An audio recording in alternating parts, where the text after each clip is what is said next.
로마서 4장 3절 말씀입니다. 성경이 무엇을 말하느냐? 아브라함이 하나님을 믿음에 그것이 그에게 의로 여겨진 바 되었느니라. 아멘. 로마서는 아브라함이 하나님을 믿었다, 우리에게 이렇게 말씀해 줍니다. 우리가 한번 이렇게 하면 질문해 봤으면 좋겠어요. 아브라함이 어떤 과정을 거쳐서 하나님을 믿게 됐을까? 왜 그의 믿음을 하나님께서 의로 여겨주시게 됐을까? 그 시작은 하나님께서 아브라함을 부르신 창세기 12장으로 우리가 건너가면 좋겠죠. 창세기 12장의 1절 말씀 같이 보시겠습니다.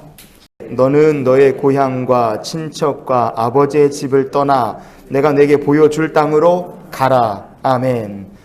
이 말씀 우리가 듣기에는 참 귀하고 은혜되는 말씀입니다. 그러나 이 말씀을 듣는 당사자 아브라함 입장에서 생각해보면 이 말씀은 참 앞이 캄캄한 이야기죠.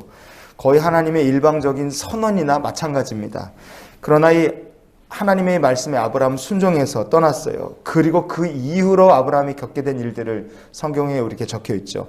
창세기 12장의 후반부에 보면 아브라함이 애굽에 내려갔다가 거기서 큰 수모를 당하기도 했고 하나님의 도우심으로 아브라함의 가정을 건져주셨어요.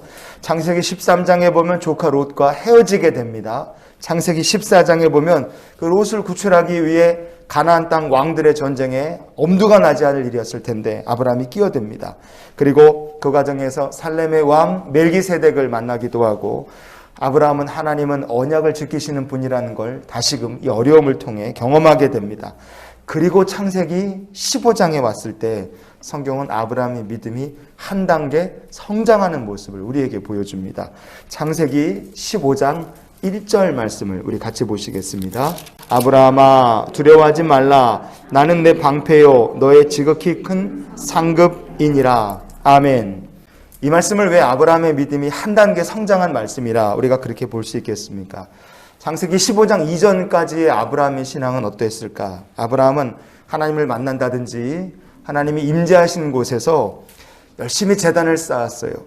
열심히 하나님의 이름을 아브라함은 불렀습니다.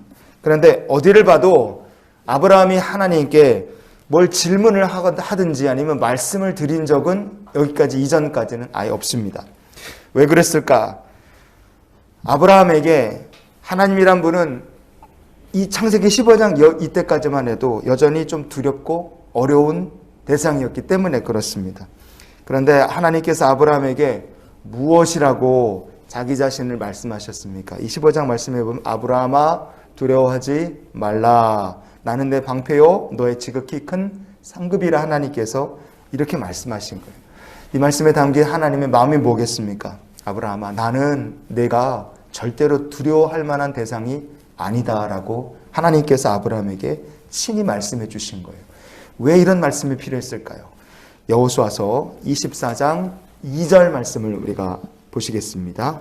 옛적에 너희의 조상들 곧 아브라함의 아버지 나홀의 아버지 데라가 강 저쪽에 거주하여 다른 신들을 섬겼으나. 아멘. 창세기 15장 이전까지 아브라함의 마음속에는요 예전에 우상을 섬기던 시절의 영향이 조금이나마 남아 있었다는 것을 우리가 이 말씀을 통해 미뤄볼 수 있습니다.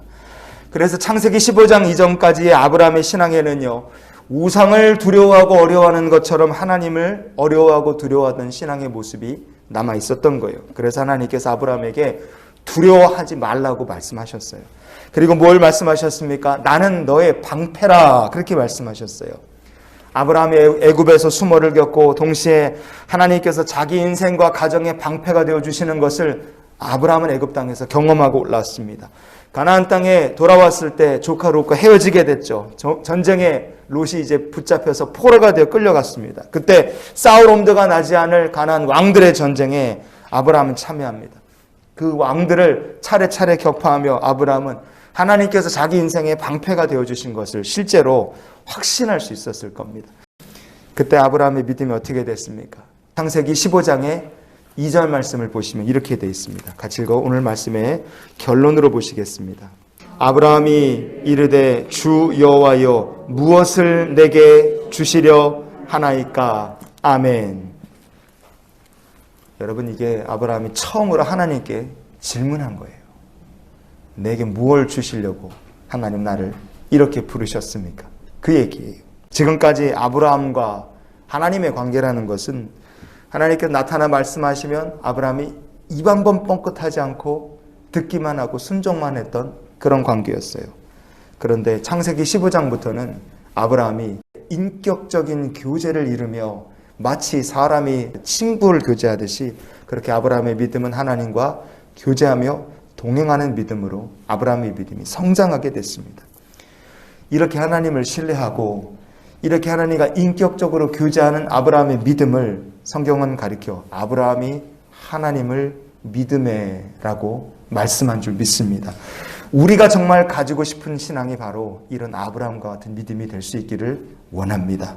그래서 우리가 이런 기도로 오늘 하루의 삶을 살았으면 좋겠어요.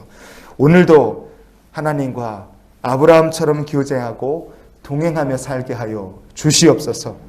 우리가 정말 닮아가야 될 믿음의 조상 아브라함의 모습은 무엇이겠습니까?